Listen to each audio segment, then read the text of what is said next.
explosion itself had almost completely destroyed the home. One of the neighbors said it felt like an earthquake.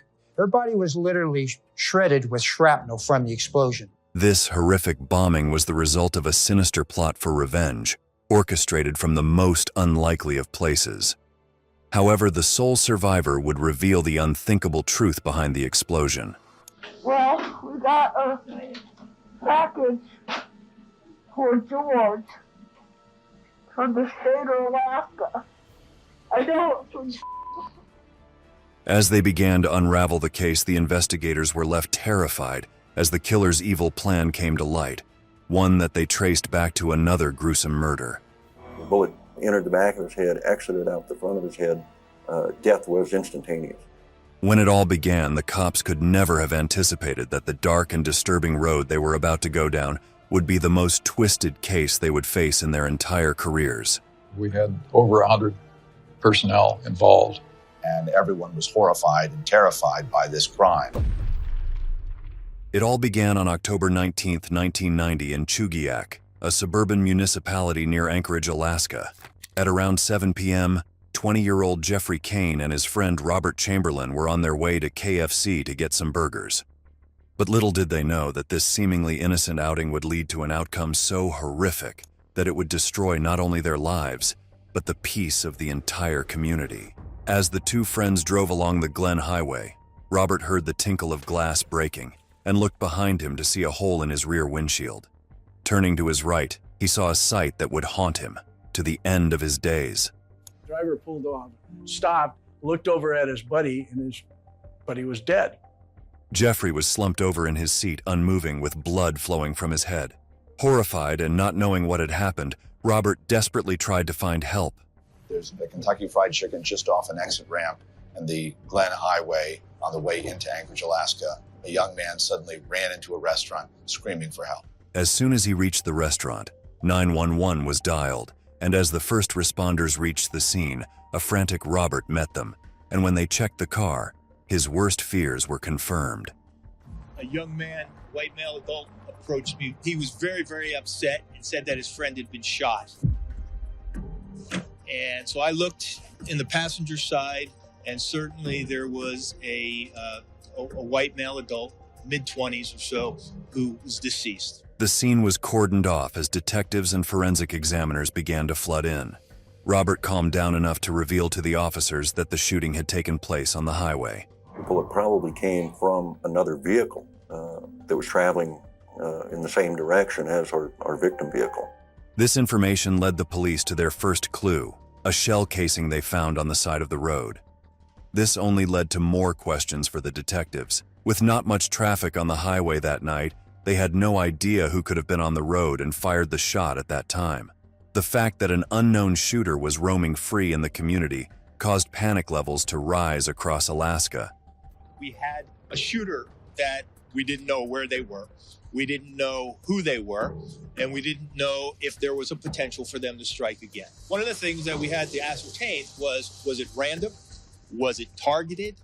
The police had very little evidence to answer these questions, but little did they know that this shooting was just the beginning of the most complex and twisted case that they would ever encounter. Jeffrey's parents were called to the scene and were heartbroken when they heard the news of their son's murder. Of course, they would let me get within 50 yards of it. They had all cornered off. But I could see Jeffrey still sitting. They struggled to comprehend why their son was taken from them in such a violent manner, with seemingly no reason behind it. I couldn't understand why Jeff had to be the one that was shot. Maybe I'm just, like, there's other people. Why not shoot the bad people?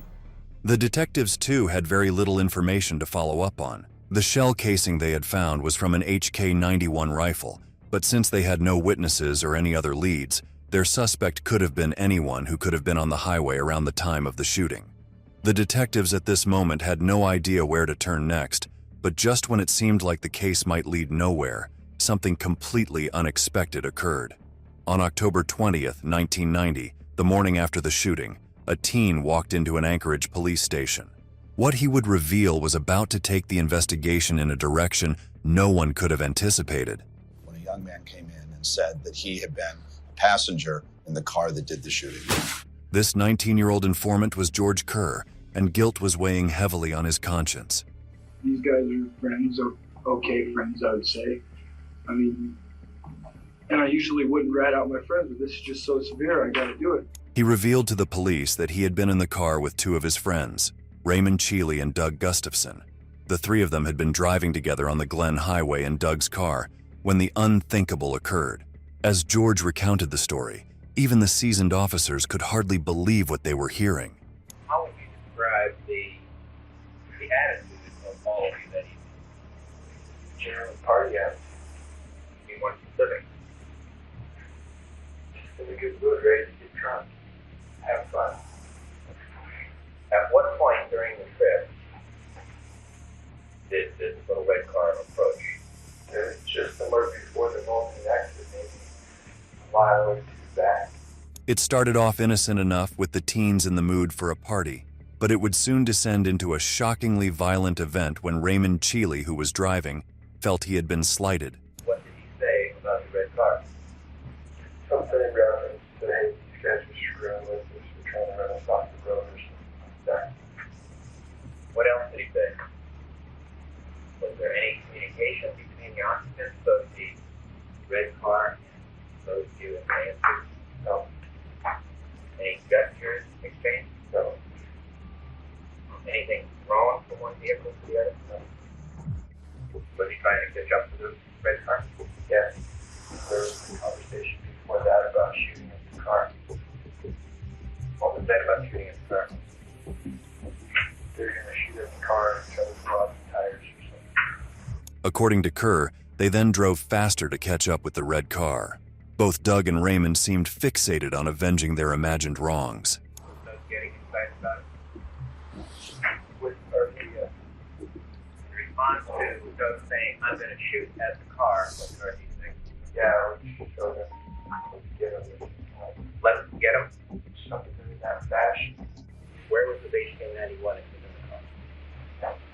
It was in the front seat. And at what point did you realize that Mr. Gustafson was serious about shooting at the car? Not until he pulled the trigger. He was getting ready, rolled down the window and all that. And I didn't know if he was really going to do it or not. The shot was fired. George insisted that he had told the other two to not actually go through with their reckless plan. But tragically, they had paid no attention to his warnings. Were you concerned for the safety of the people in the red car when Doug said he was going to shoot at the car? Yes. You testified that you discouraged talk of shooting after Doug said his intent to shoot the car. Yes. You know, that's not a good idea. That's dangerous. And you remember the comments that Mr. Gustafson made after shooting at the car? He said, I missed. I missed. I was looking at the car too, and I didn't see the car stop. It just kept going, and I said, the bullet didn't hit the car too. So, same reason Doug did. Yeah, I think they look like a lightning. It was really quick. I don't know, I was sitting in the back and I was telling him, you don't want to do that. I still didn't think he'd do it. Comes back in the vehicle and says, I missed him. He didn't miss him. The bullet had found its mark, but the three boys in the car had no way of knowing this. It was only the next morning when they heard about the shooting on the news that they realized that Doug's single shot had done more damage than they could have ever anticipated. Once they knew what had happened, Raymond and Doug immediately set about getting rid of the gun and any other evidence like cold-blooded killers. But George, on the other hand, was racked with guilt. George even went to those guys and he said, we got to turn ourselves in. They were the ones that said, no, no, no. George Kerr, he thinks about it. He finally talks to his boss who owned the restaurant he worked for. And he tells George Kerr, you need to go to the police right now. Thankfully, George heeded this advice, and with his confession, the police now had the names of their two prime suspects, Raymond Cheeley and Doug Gustafson. This was not the first time police had heard these names. They were familiar with law enforcement. They had been involved in some other activities.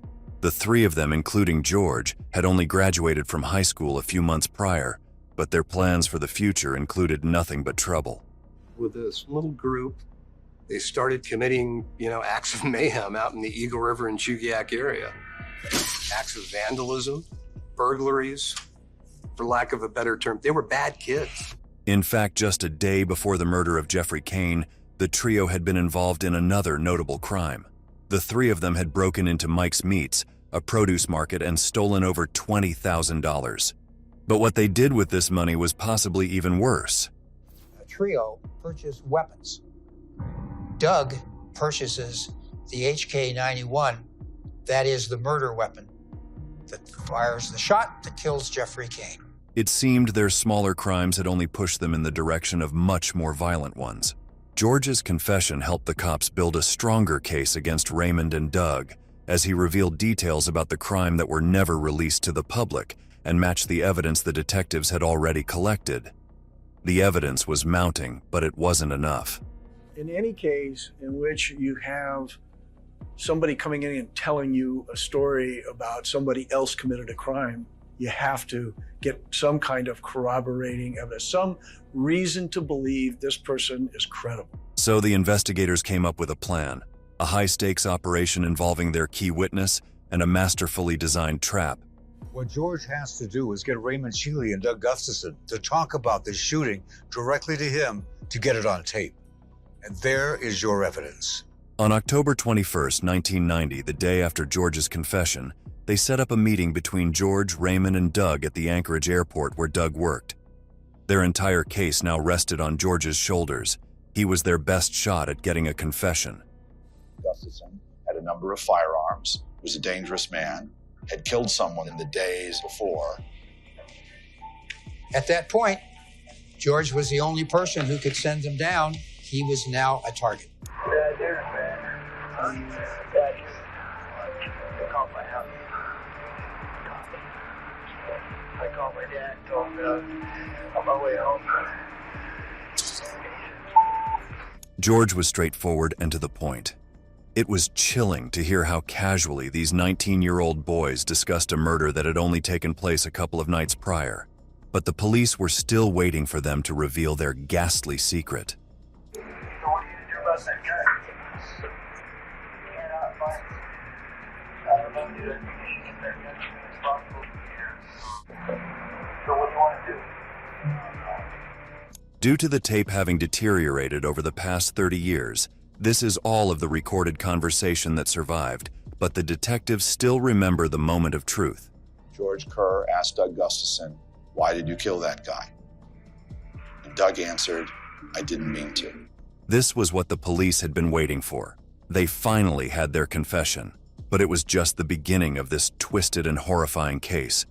At the moment someone says, "I didn't mean to kill that man," only the shooter could say those words. With enough evidence to press charges now, the detectives moved to arrest Doug Gustafson and Raymond Sheely and charge them with the murder of Jeffrey Cain. The phone call came, they were going to arrest somebody. It was such a relief because I wanted to know who, what, when, and how. I wanted the answers. District attorney called me, Branch Flower, and he said, I think we got him. Big load off my shoulders. Just really a big load. Jeffrey's parents were overjoyed when they received the news of the arrest. Doug got arrested first, and then RD got arrested. George's decision to cooperate leads to a decision for him not to be charged by the state of Alaska for any exposure he might have had for the Jeffrey Cain murder. Raymond and Doug were arrested, but George got away scot-free all thanks to his help with the investigation. The prosecutors were now focused on the critical role his testimony would be playing during the trial, as he had the power to make or break their case. George Kerr was very important to the prosecution. Without George Kerr, it would have been very difficult, I think, to put them at the scene and to actually have an eyewitness who witnessed not only the shooting, but what happened before and after. And while the detectives and prosecutors were willing to let him walk free to put the other two in prison, not everybody was happy with this outcome. In my mind, all three of these boys had the opportunity to stop something, stop the shooting. Why didn't George Kerr grab the gun? Why didn't he stop Sheely? Why didn't he scream? He could have prevented the shooting from happening. Jeffrey's mother, Teresa Cain in particular, was unhappy that George was not being charged at all. But as the cases went to trial in March 1991, Everyone looked to George to see if he would actually provide the crucial testimony which was needed to convict his friends. I'll be honest with you, I never trusted George. You know, he's one of these that he's going to flip on you. He's going to flip on, because on the one hand, he'd go, oh, how terrible this was, and this kid didn't deserve to die. To the other turn, talking about these are his best friends, you know, and we would die for each other. Individual trials were held for both Doug and Raymond. This was because the investigators wanted to charge both of them with the murder, even though Raymond had only been the driver. The reason was that Sheely purposely positioned that car so Gustafson could take that shot. If Sheely hadn't cooperated fully by positioning the car that way, the murder never would have happened. So Sheely is just as guilty. First up was Doug. It was very hard to look at him, look at Gustafson and think, oh, that boy shot my son. He would never look at me, never looked at me, never. At Doug's trial, George's resolve appeared to crack when he was called to testify. Because I think it's just not a first-degree murder. And you base that on what? Because you're shooting at the car, not to kill. It seemed like George had changed his mind about his confession and was now trying to protect his friends. After Doug's trial, next up was Raymond Sheely.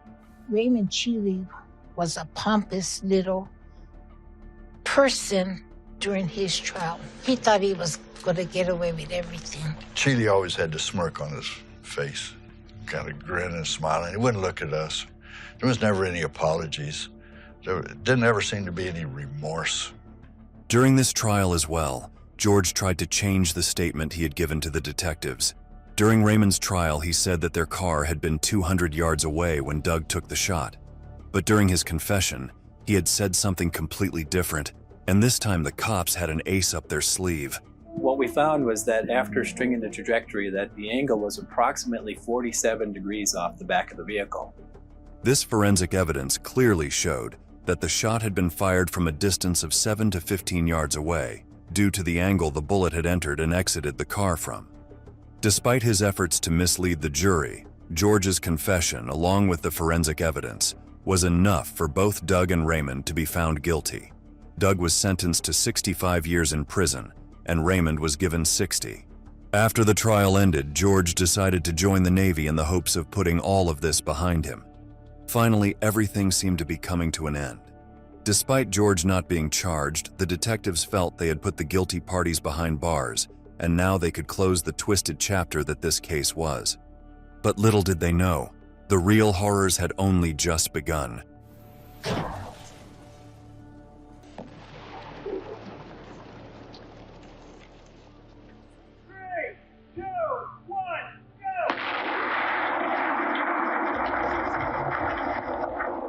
On September 17, 1991, just about 11 months after Jeffrey Cain's murder, the unthinkable happened. Calls began to flood in reporting something that no one could have expected even in their worst nightmares. And I do remember hearing, I think they said an explosion in Thunderbird Falls. An explosion in a neighborhood was a big deal. You're thinking to yourself, there's probably not going to be any survivors. When we interviewed the neighbors in that small community, of course they were shocked. The calls were all coming in from the Eklutna area, and firefighters, paramedics, and the police were swift to respond to the scene. But what they had initially assumed was a small explosion turned out to be much, much more. You could look and see that the windows were all blown out, and the front wall was actually separated from the rest of the house. The neighbors informed the first responders that the home belonged to 44-year-old David Kerr and his wife Michelle. But while the outside of the house was already terrifying, what they were about to find inside was far more chilling. We were all kind of going under the assumption that it was some type of gas explosion. Nobody anticipated the type of call that we were actually responding to. As first responders entered with caution, they called out hoping to hear a response from someone alive. Then they saw a figure lying down, covered in ash and rubble. Assuming the worst, they moved closer to confirm the cause of death. But then, like something straight out of a movie, the body stirred and sat up straight. Michelle Kerr amazingly never lost consciousness. So she hears them yelling. She manages to physically sit up out of all this rubble that she's covered with. She has a piece of the door jamb sticking out of her body cavity. She's got all this blown-in insulation stuck to her. Michelle Kerr was miraculously still alive and conscious, but the condition she was in was beyond anything these seasoned professionals had ever witnessed. She was grievously injured, suffered catastrophic damage to her face and her body. Her body was literally shredded with shrapnel from the explosion. She stated that she felt like she was melting, that it pushed her down towards the floor, and she laid there until the medics came in and extracted her from the scene. The explosion had also affected her hearing and eyesight, but as paramedics carried her out of the house to rush her to emergency care, she was still conscious. Her husband, David Kerr, unfortunately, had not been so lucky. We located the male victim. It was apparent that he had passed away. It was clear when we found him that he was, at the center or near the center of whatever explosion had occurred. The male victim, David Kerr, was blown back across the kitchen, away from the counter where he had opened the device. He was pretty well mangled from the blast. David was confirmed dead, and his remains were sent for an autopsy. The officers at the scene were unsure whether Michelle would survive her catastrophic injuries, so they decided they could not waste this opportunity to question her regarding what exactly set off the explosion. But what she was about to reveal would shake them to their core. Michelle, there's some police officers here. Just repeat what you think happened. Go ahead. Well, we got a package for George from the state of Alaska. The officers could not believe their ears. It seemed the explosion had not been caused by something ordinary like a gas leak, but things were about to get a lot darker than any of them had expected. Michelle had one more intriguing piece of information to share. I know it's from Doug. How do you know that it was from Doug, Michelle? Because George put him in jail. George testified. The names of George Kerr and Doug Gustafson were all too familiar to the local investigators. It seemed the true nature of the crime was more sinister than any of them had expected. Their main focus now became to find out who could have sent George a mail bomb. Now we had the feds involved, and this was a big story. Within hours of the explosion, federal agents from the USPIS arrived in Anchorage and formed an investigative task force with the local police departments. This was no ordinary matter. The Postal Service delivered 181 billion pieces of mail.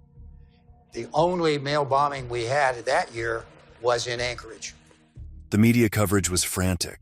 Crime itself was rare in this suburban area, but a bombing? That was practically unheard of. As the detectives rushed to try and put the pieces together, the public began to panic. You don't have that happen in a neighborhood like this. You have that happen in New York or LA. But in a small, we have, 98 homes up here. You don't have that happen up here. This case had a devastating impact on the entire community, far beyond the immediate family. As the investigative team scrambled to find the culprits, they looked into Doug and Raymond, who Michelle had accused in her severely injured state.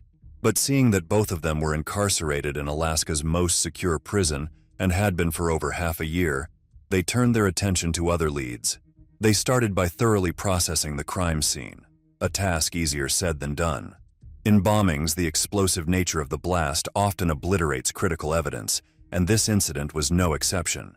Debris from the front of the house extended out probably 40, 50 feet. We had thousands of pieces of potential evidence, but we have to go through each and every piece of it to ensure that it's not something that was contained within the bomb.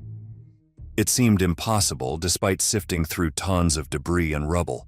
They found nothing that could hint at what explosives were used in the bomb or where it could have come from. But then they received a clue from an unlikely source. They're processing the remains of David Kerr in an autopsy at the state crime lab. A number of things were collected from the body. One of the key things we found was forensics were able to recover chemical traces of MMAN.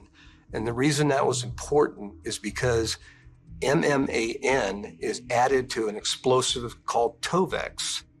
It's a high explosive that is frequently used in things like mining and logging. But the single most important piece of physical evidence was a piece of the microswitch that was used to set off the explosive. This little piece that's recovered from David Kerr's body cavity is part of a roller switch. The switch found inside David Kerr's remains would have been used to complete the circuit of the bomb. These sorts of switches were sold in Radio Shacks all across the country, which meant that any civilian could have purchased the components required to build the bomb. But this pointed the detectives in a very specific direction. The homemade nature of the explosive device determined that it's very personal, and so therefore we had to determine who bore that much animosity. Who would want to send a bomb to the Kerr household? Though the most obvious suspects, Doug and Raymond, were in prison, there were still plenty of people who could have wanted to hurt George due to his criminal record. The first person they looked into was the owner of the market that the trio had robbed the day before the murder of Jeffrey Cain.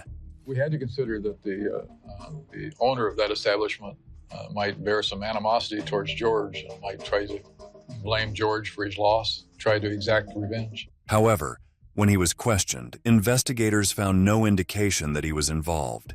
He even passed a polygraph test, leading to them clearing him of suspicion completely. Next, they looked at individuals who had even more of a reason to bear hatred towards George. We learned that George had been granted immunity for testifying in Jeffrey Cain's murder trial the year before. It's possible that the family of the murder victim would not be happy that George got away without being charged. Jeffrey's parents had already made their feelings about George and his friends clear at the time of the trial. They were devils walking on this earth. They were actually devils. You better get a conviction, because if they get on the street, I'll take care of the problem myself. In addition to his possible motive, Jeffrey's father, Ronald Cain, raised further suspicion due to his background. He said, we want to give you a lie detector test. And I said, for what?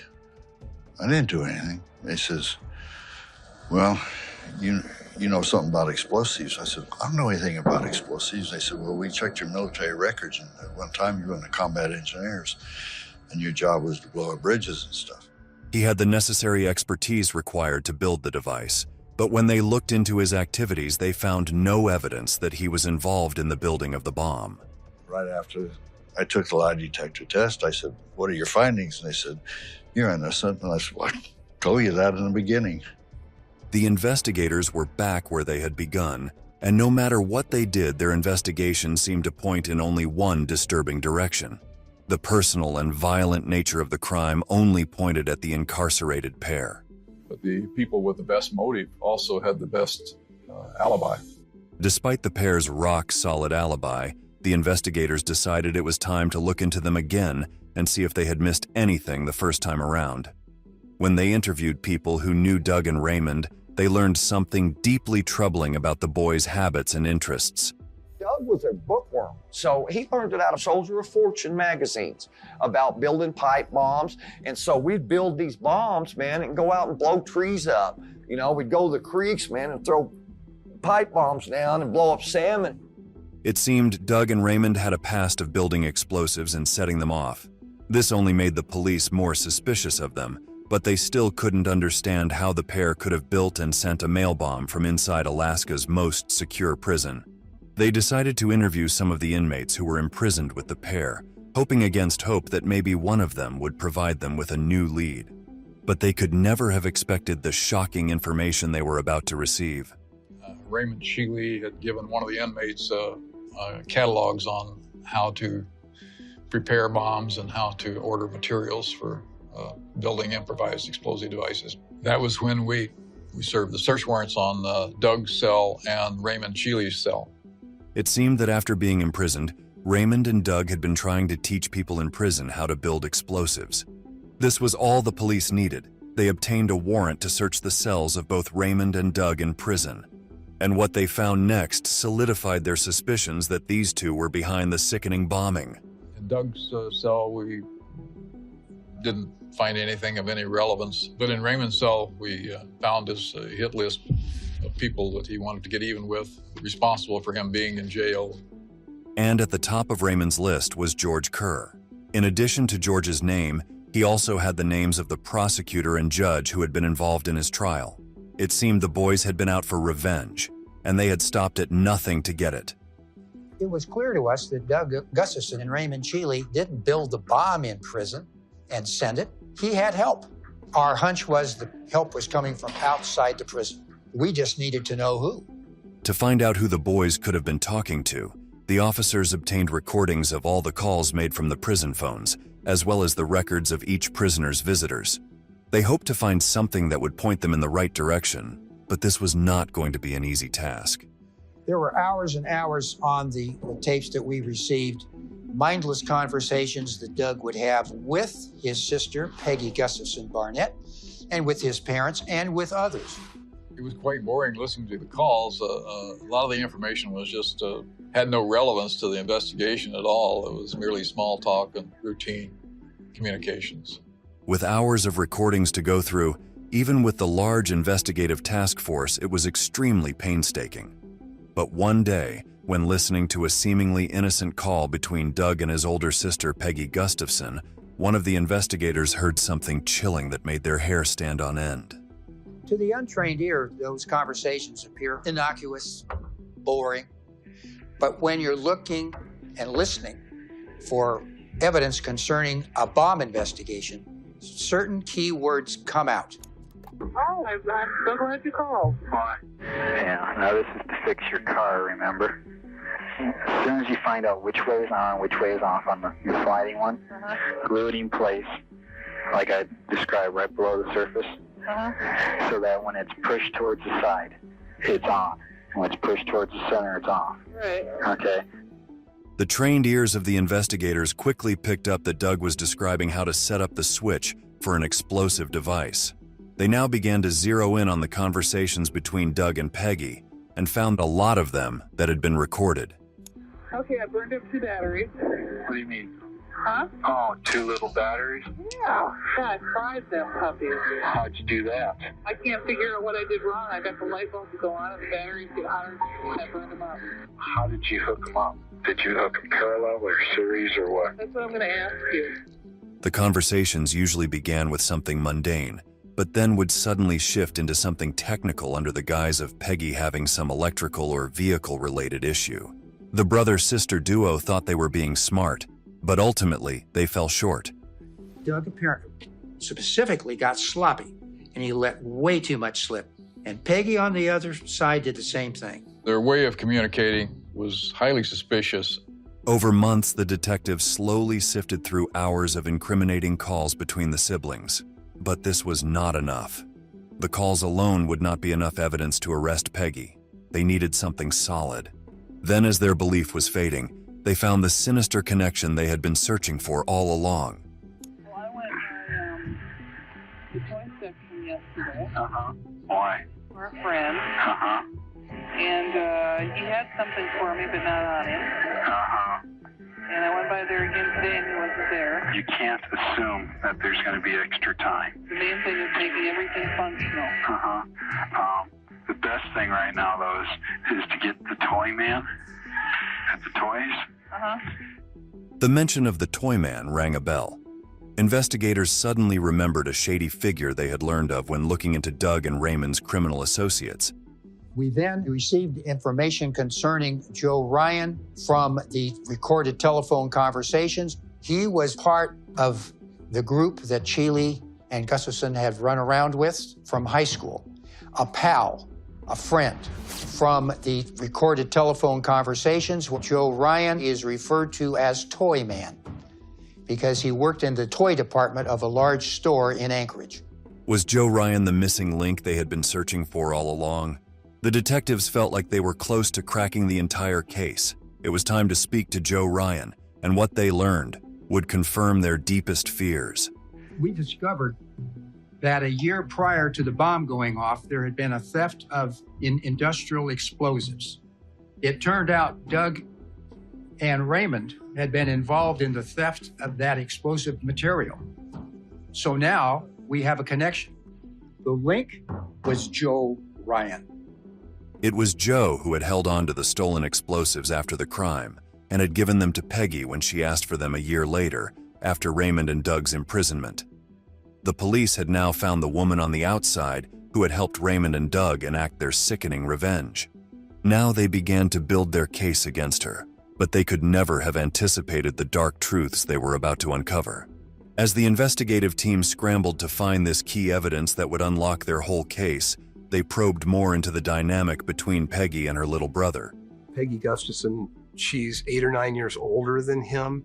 Their parents both worked full-time, and so Doug's older sister, in effect, became the caregiver for Douglas after school. So they were particularly close. They had a very close connection as siblings. The tight-knit bond between Doug and Peggy only made it more probable that she would have taken such a drastic measure in trying to avenge her brother's imprisonment. Then the investigators stumbled upon another extremely disturbing call between Peggy and Doug that left them floored. I had a really neat dream. What's that? I dreamed I was on my way out to see Chelsea, and I saw Gorgeous hitchhiking. Oh, And he turned around and stuck his thumb out, and I looked around, I didn't see anybody, and I hit him. They sent that puppy flying out of my car, and I looked, and he moved, and I stopped, and I went back. He was still alive. So you backed over it? No, I let him know exactly who I was. I broke his neck. I hope you took the car to the car wash afterwards. That's one thing people always mess up when they hit and run. They don't take it to a car wash right away. The callous manner in which the siblings discussed Peggy's dream of murder left no doubt in the investigators' minds that this woman was capable of sending the mail bomb that had caused so much devastation. In addition to this, the detectives were almost certain that Gorgeous, who she mentioned running over in her dream, was none other than George Kerr. Clearly, she harbored a great deal of hatred towards him, and it seemed she had been willing to do the unthinkable to take revenge for her little brother. Now sure that Peggy was their culprit, they looked into her whereabouts around the time frame when the bomb was built and sent to its final destination. But what they found next would leave them utterly repulsed.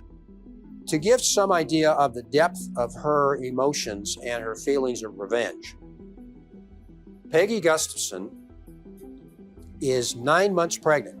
She is, in fact, within 3 days of delivering her second child into the world when she delivers the bomb package to the post office. Peggy had been pregnant during the entire extremely risky process of building a homemade explosive. It seemed she had just as little regard for the life inside her as she did for the lives she had so recklessly endangered with her horrific actions. The investigators were appalled at the lack of basic empathy and emotions that these siblings displayed. They knew that it was time to make a move and arrest this woman who was so clearly a threat to society. But they still needed actual physical evidence tying her to the crime. And then, they overheard another recording of a conversation between Doug and Peggy that promised to crack the case wide open. I had both the switches, but the only switch that it's working with is the off on, not the lever. The lever's not doing anything. Do I have it hooked up wrong? It sounds like I'm going to have to do a little more instructing, and I can't do that here. So, that's a problem. Figure it out. I know exactly which is on and which is off. Okay.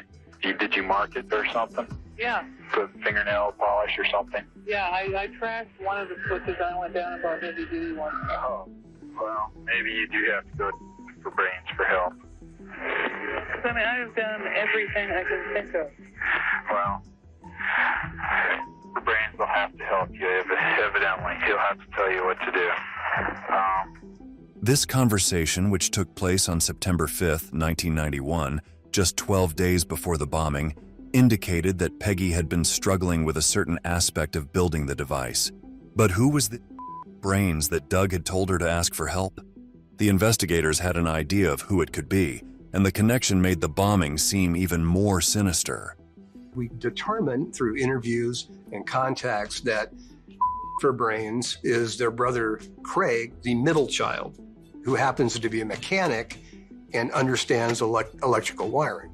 It seemed the bombing had been a family affair.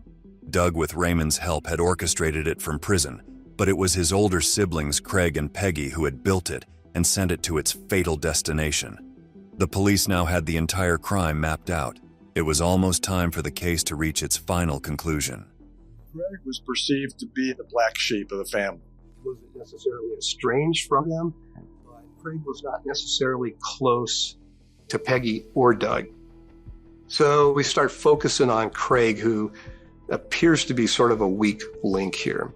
They were aware that they were in a crucial phase that would make or break their investigation. We then unleashed every tool we had in our toolkit, and that included search warrants, it included electronic surveillance. They began with searching the property of the Gustafson family, hoping it would turn up the evidence they so badly needed. We were more looking for anything that would have a relevance to the investigation, wiring of the same color or wires of the same color, batteries of the same type that might have some relevance. Fragments of tape that recovered from the device, if we could find anything that was matched that. And purchase receipts for switches, batteries, bulbs, things of that nature. We found evidence where some of the old abandoned vehicles appeared to have been blown up. Some damage to those vehicles would indicate it may be by explosions. And the searches disclosed very little in the way of evidence. But the investigators knew this would not be enough to win an argument in court. The evidence was circumstantial at best.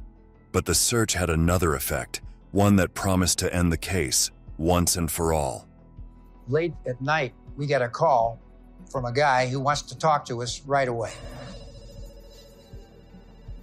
That guy is Craig Gustafson. The searches had shattered Craig's resolve. It seems like the weak link was ready to break. Craig Gustafson told the investigators that he was involved in making the bomb, and his sister Peggy was involved in making and mailing the bomb, and they did so at the direction of their brother Doug from prison. Craig revealed everything to the detectives, how Raymond and Doug had orchestrated the entire crime from prison and why he had helped his sister.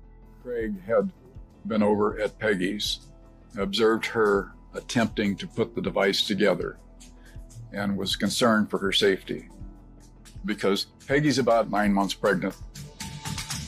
So Craig tells her, I will put that device together for you. I don't want you to blow yourself and the children up. He also revealed how she had finally sent the explosive, and this was the final straw. The officers could not believe the depravity of what they were hearing. Peggy, in one of the great lapses of judgment in human history, drives to the post office with her daughter in the car over a bumpy road and a bomb in the back seat. Craig's confession was the key piece of evidence they had been praying for. They could now take the case to trial. It seemed like everything was done and dusted, but there was still one last twist just beyond the horizon that the investigators would never see coming. After Craig's confession, a federal complaint was filed, and the officers moved rapidly to arrest all the involved parties. Keeling was arrested this morning at Cook Inlet pretrial. Gustafson was arrested at Spring Creek and Seward. Peggy Gustafson Barnett was arrested at her Anchorage home this morning. They were charged on the counts of mailing explosives with the intent to kill and the use of a destructive device in a crime of violence. When Peggy was arrested, she did eventually confess to everything and also provided them with a crucial piece of evidence that they had been searching for all along. When Peggy cooperated, Peggy was able to tell us which store she went to purchase those switches. We were able to find through an old receipt at that store, didn't have Peggy's name on it, but it did show a transaction right during the time frame that would be very relevant to our case of those types of switches being purchased. Everything appeared to be wrapping up nicely. The investigators were confident they had enough to secure a conviction. But then on March 29, 1992, something happened that made the officers despair for the chances of their entire trial. Craig Gustafson has also been charged in the federal complaint, but he has disappeared. Craig Gustafson was missing. The officers were horrified as their entire case rested on his confession. Without him, they had nothing. A number of possibilities, most of them bad, came to mind. Number one, he had done something rash. He was under such pressure that he had killed himself. The officers hoped against hope that this was not the case. If Craig was dead, they would likely not be able to secure a guilty verdict against the others. And when they search his house, their fears simply intensified. More worrisome to us is that before Craig leaves and takes off, he writes a series of letters that we find at the house in a drawer. One is addressed to a postal inspector, one is to his parents. And he's basically saying, I got in this thing too deep. I didn't know when to get out. The investigative team was now frantic. Their key suspect was either dead or in the wind, and they had no leads on how to find him. Missing posters were circulated across the country, and a $10,000 reward was offered for any leads of Craig's location. The officers also put other measures in play in the hopes that something would turn up. We put what we call a trap and trace procedure in motion, that if he made a phone call to his girlfriend, for example, we could trace him. And that's what happened. But it was several weeks. We did obtain a tap on his girlfriend's telephone, and she agreed to cooperate with us in order to keep him from getting injured or hurt. The days began to roll by, and with each passing minute, the detectives' fears grew that their entire investigation may have been for nothing. But then, when they had nearly given up all hope, their prayers would be answered. He makes a call from a payphone on April the 18th. His girlfriend is able to keep him on the line during that particular phone call long enough that they're able to trace the call. They determine it's coming from this payphone at the Roosevelt Hotel. The call was coming from all the way in Los Angeles. It seemed Craig had been heading south, likely heading for Mexico. Being a federal agency, the postal inspectors had a team in every state, and they immediately mobilized while Craig was still on the phone with his girlfriend. What would happen next was almost straight out of a movie. On the phone call, Craig tells his girlfriend, "They will never catch me," at which time we hear, "You're under arrest, freeze." And he drops the phone. Craig was apprehended, and the investigators heaved a huge sigh of relief. The finish line was now in sight. Finally, the case was ready to go to trial. 5 individuals were indicted for a multitude of charges by the federal grand jury in Anchorage, Alaska. The 3 siblings and Raymond Cheeley were charged with the counts of mailing explosives with the intent to kill and the use of a destructive device in a crime of violence. Joe Ryan, the friend who had given Peggy the stolen explosives, was charged with possession of explosives. As their trials began pretty early on in the process, Craig showed the others where he stood. As we say in the U.S. Attorney's Office, he joined America's team, entered a plea agreement under which he agreed to plead to certain crimes, and part of his deal was he would cooperate with the government and testify. As he had been the one to initially confess as well, the prosecutors had been pretty sure that he would make this move, and now had the key testimony they needed to convict the others. Peggy, too, made a number of admissions at this point. Peggy said, "We didn't intend to kill anybody. This whole thing was just meant to scare George Kerr into telling the truth," because she's got a very strong belief that Doug has been wrongfully convicted for murdering Jeffrey Cain. Peggy also ended up pleading guilty, but her so-called admissions were seen for what they were: poor attempts to make herself look better. No matter how aggrieved she may have felt about her brother's sentencing and George walking free, it did not excuse the deplorable and unbelievably dangerous revenge she had executed. But then Doug did something shocking that no one could have seen coming. Doug agrees to plead guilty. It's conditional upon Peggy receiving leniency in her sentencing. Doug made one final attempt to save his sister. Ironic, considering it was his horrific request that put her in this situation. Maybe he should have never taught her how to build a bomb in the first place. The trials were short due to the wealth of evidence against the remaining suspects and the cooperation from those who pled guilty. Raymond Cheeley was given 2 life sentences without the chance of parole. Doug Gustafson was given a life sentence, plus an additional 30 years. For both of them, these sentences were to be served in addition to their existing sentences, effectively confirming that they would never be free men again. Peggy Gustafson was given a lesser sentence of 24 years thanks to her brother's plea deal. Craig, for his cooperation with the investigators and his plea deal, was sentenced to 21 years in prison. Joe Ryan, for his lesser charge, was given 57 months in prison and 3 years of supervision upon release. Finally, the case had reached its end. Unfortunately for the Gustafson parents, all three of their children are convicted murderers. Unusual case, to say the least. People reached out from prison and used their own family to kill innocent people. It's astonishing. Even today, over 30 years later, the murder of Jeffrey Cain and David Kerr stands out as one of the most diabolical cases to ever take place in the United States. 2 innocent victims were killed for nothing. The decision to put a bullet into the head of an innocent passerby is as evil as anything could possibly be. And the decision to put a mail bomb into a residential community who could kill almost anyone is almost the definition of evil. The commonality of the 2 cases is you don't know who you're killing. You don't even know who you're killing. Jeffrey's parents, Ronald and Teresa, never truly recovered from losing their son. There is nothing in this world can prepare you for losing a child. It's like they just laugh. When is he coming home? You know, the what ifs. And I could go crazy thinking about that. Why didn't I tell him stay home? Why didn't I say you're moving, you need to pack? Why didn't I do this? Despite the passage of time, they have never let Jeffrey fade from their memory. We think of Jeffrey all the time.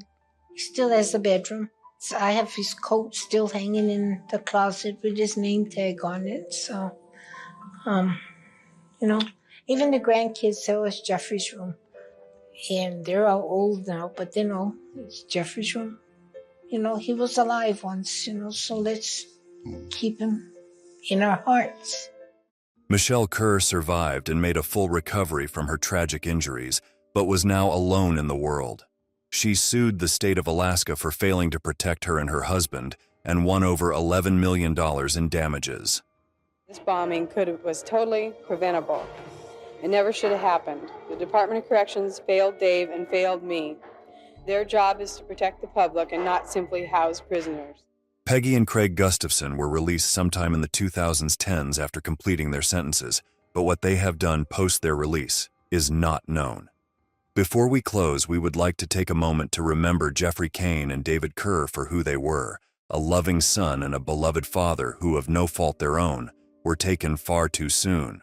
We hope that their families and loved ones have found some form of peace since their passing. And this is where we will close this chapter. The case of Jeffrey Cain and David Kerr tragically shows how often it is the innocents who pay the harshest price for the sins of others.